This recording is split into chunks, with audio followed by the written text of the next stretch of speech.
Hi everybody, it's Sheena Hansen here with Uncommon Sense Investing, here to answer another frequently asked question. And today we're talking a little bit about taxes and do I qualify for the new 2025 tax deductions for retirees? So let's dive in. We're first going to talk about the federal tax deduction, and this is brand new under the One Big Beautiful Bill Act that happened in July. And the people who qualify for this have to be over age 65, but income limits do apply. So there are phase outs at certain income limits. It's an additional deduction that goes right on top of the standard or the itemized deduction. And you can take $6,000 for an individual or even up to $12,000 for a married couple. And this is only limited for a limited time, so to speak. It starts in tax years 2025 going through 2028. So what does this actually look like? There's three different scenarios in this chart. Someone who's a single filer, there is a married filing joint couple where just one spouse is over age 65, and then married filing joint when both spouses are over age 65. So as you can see here, that royal blue color, that's the standard deduction. Over $15,000 for a single filer and over $31,000 for a married filing joint filer. There's that additional deduction for people who are over age 65 or blind. And then right on top of that is this new deduction.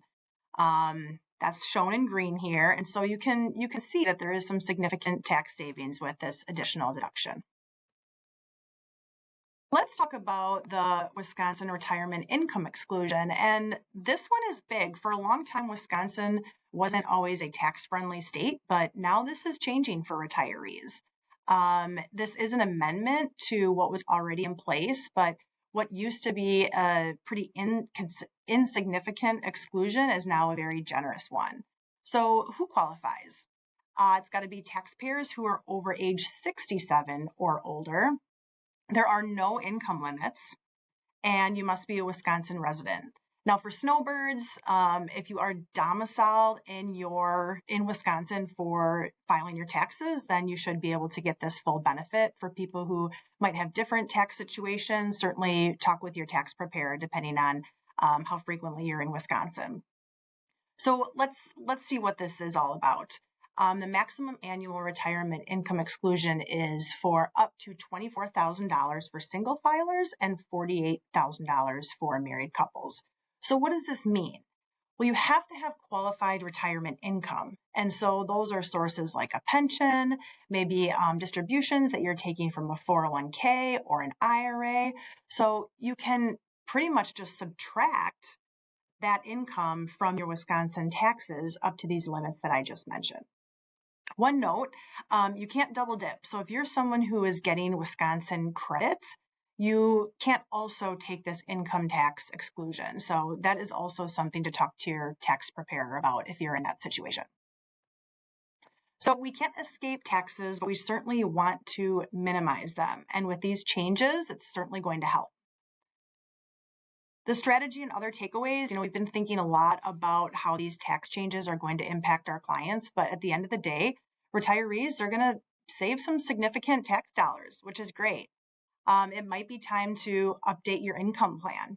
Does it make sense to pull money off of and withdraw from a certain account versus maybe one you already are? It's something that would be maybe more tax friendly with these tax changes.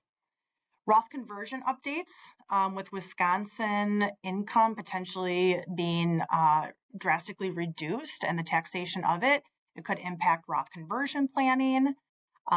For people who are later in their careers contributing to a Roth IRA or 401k contributions, it could make those contributions less attractive compared to contributing on a pre-tax basis and getting some of that state tax savings.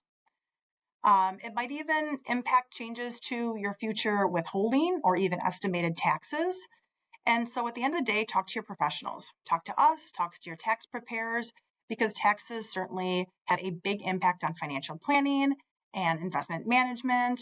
And we just want to optimize everything to the best of our ability. And all of these state tax changes and federal tax changes are, in the end, a good thing, but we have to take all the planning into consideration. So I hope you found this helpful, and we'll see you next time.